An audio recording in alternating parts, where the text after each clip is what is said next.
The Ghost of Dibble Hollow by Mary Nickerson Wallace. Chapter 2. The Ghost of Dibble Hollow. Pug closed his eyes tightly and opened them again. The boy was still there. Slowly, Pug's eyes traveled upward from the high-top button boots to the striped stockings which disappeared under straight pant legs that came to just below the knees. The pants he wore were fastened at the waist with 2 buttons on each side. That is, one side had buttons and the other side was held together with a piece of string. The boy had on a white shirt and a bow tie, and there was no doubt about it. The mischievous face was the same as that in the painting. "I would be obliged to you," the boy said, "if you would sleep in this bed hereafter." It could not just be his imagination, Pug told himself, not if this ghostly figure spoke. He decided to say something too. "Hello," he said. "Why should I sleep over there?" "Because you are in my bed now, and I should think you could have seen for yourself when you pulled back the tick and saw the headboard where I carved my name when I was 10. I'm Miles Dibble." "Miles Dibble," said Pug. "Yes, I found the name all right, but I didn't know whether the painting over there was of Miles or Nathaniel. I knew it looked something like me, so I figured it must be a Dibble." "I know," said Miles. "A Dibble is a Dibble, and there's no getting away from it." "I don't mind," Pug replied. "I'm kind of proud of it." He paused. "But that outfit you're wearing is a riot." "What do you mean, a riot?" "I mean, well, funny." Miles's eyes suddenly turned angry. Pug was surprised. "For Pete's sake, I didn't mean anything," he said quickly. "I guess that's what boys wore in your day, but I wouldn't want to be caught dead in those clothes myself." "You could barely help it if that's what you happened to be wearing when you died," Miles retorted. "Okay, let it pass. I accept your apology." Pug was glad to let the matter drop right there, but Miles suddenly went on with it. "Maybe I do look a little fancy in that picture," he admitted. "Aunt Maria painted it after I was gone. She sent it clear over to Milltown to have it framed in a real store-bought frame," he added proudly. "She never thought of me as too good to live when I was alive, I can tell you. She taught at old No. 4 school, and she gave me more than one swat on the seat of my breeches when I played hooky to go fishing with Eb Smith." He laughed silently. "She told Ma we were imps of Satan and would come to no good end. Then, after I was gone, she painted me in my best bib and tucker, looking like a plaster saint. A good likeness, if I do say so myself." He laughed again. "But she was nearer the bullseye when she said I would come to no good end." "You're really Miles's ghost?" "Naturally, or should I say supernaturally."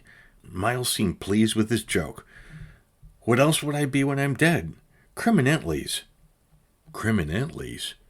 "Well, we were not allowed to swear when Ma was around," Miles explained. "But a fellow has to have something to say to let off steam." "Miles," Pug said suddenly, "have you been scaring people away from Dibble Hollow?" "I may truthfully say that I'm largely responsible," Miles acknowledged modestly, "but of course you can make nearly anyone turn tail and run if he sees something he does not understand." "Like what?" "Like spinning weathercocks and banging blinds," Miles winked. "I knew there was something funny about that. What else can you do?" "Oh, I can make chairs rock." Miles snapped his fingers, and the low rocker began to creak back and forth. Pug gulped. "What else?" "I can make your hair stand on end." "You're fooling." "Am I?" Miles cocked his thumb in Pug's direction. Pug felt a slight shock, and with the crackle of static electricity, every hair on his head stood straight out as stiff as so many straws. Miles jerked back his hand, and Pug's hair flipped down to the scalp again. "Wow, that's a neat trick," Pug said admiringly. "Can you grant wishes?" "I'm a ghost, not a genie out of a bottle," Miles reminded him with dignity. "But I can play the mouth organ." He whipped out an old harmonica, which he wiped on his breeches. He paused with the instrument raised to his mouth. "Eb Smith said I could never carry a tune in a basket. But listen." Pug winced. He clapped his hands over his ears as Miles played. "Is Eb Smith that old Grandpa Smith at Twin Maples?" he asked. Miles nodded. "He always said I had a tin ear." "He sure is right on that," Pug said. "Hey, don't make so much noise," he warned, as Miles raised the mouth organ to his lips again. "Mom and Dad'll hear you." "They cannot hear me." "You mean that? They're lucky. But why not? Pug asked curiously. No one can hear me or see me except a Dibble boy like me, under 15, that is, and one other person who is very special to me. The two studied each other. Pug was so full of questions he did not know where to start. Was Nathaniel, the one in that bed over there, my grandfather? Yes, he was my little brother. You look just like him. I was named for him. I'm aware of it, though I heard your mother call you Pug. Very repugnant. He held his nose between his thumb and first finger, but he grinned, and Pug laughed with him. Miles, Pug said soberly, I love it here, but we'll probably have to move out like the others before us. We're in a jam. That's why I appeared tonight instead of waiting to know you better, Miles told him. Reluctantly, he put away his mouth organ. I was afraid the apparent lack of water would drive you away. I could not let a Dibble family go when I have been waiting so many years for the right Dibble to come. Why did you try to stop us with that goofy weather vane trick and the banging shutter? I did not know who you were at first. As soon as you came in, I saw you were the spitting image of Nathaniel. I could not let you go then. He held up his hand as Pug started to ask questions. I'll tell you why later. The important thing now is that you're here. I do not want you to leave. You said apparent lack of water. Pug got back to their problem. You mean there is water? Your ancestors were not idiots, Miles said with dignity. They had to have water too, you know. If one well was too shallow, they dug another. But where? There's only one pump.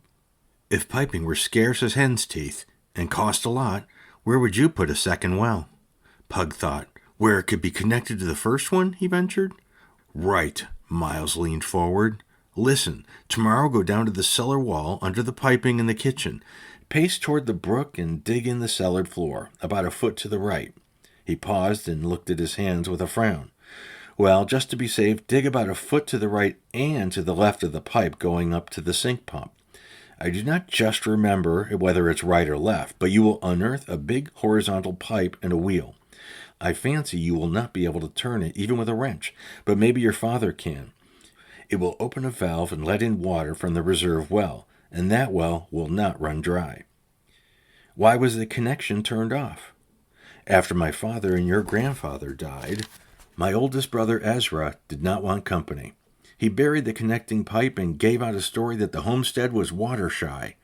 His grandson, the one who left the place to your mother, never did know there was an extra well.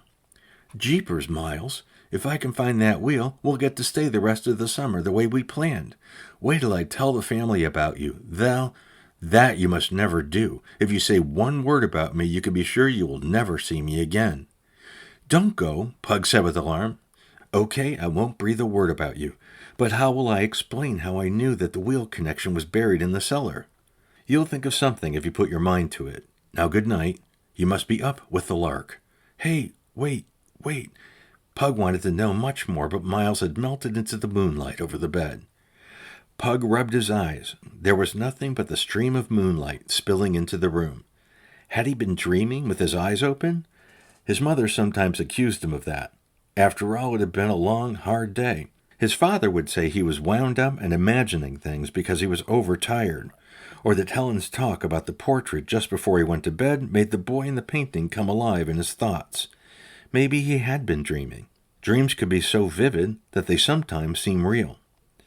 Whether Miles was a ghost or dream, it could not hurt to dig up the cellar floor under the kitchen sink. Pug wished he could go down right that minute, but of course he would make too much noise. The house already had a restless, sleepless feeling. He could hear Helen's bed creak as she turned over. What would he tell the family if there was nothing in the cellar? For that matter, what would he tell them if there were?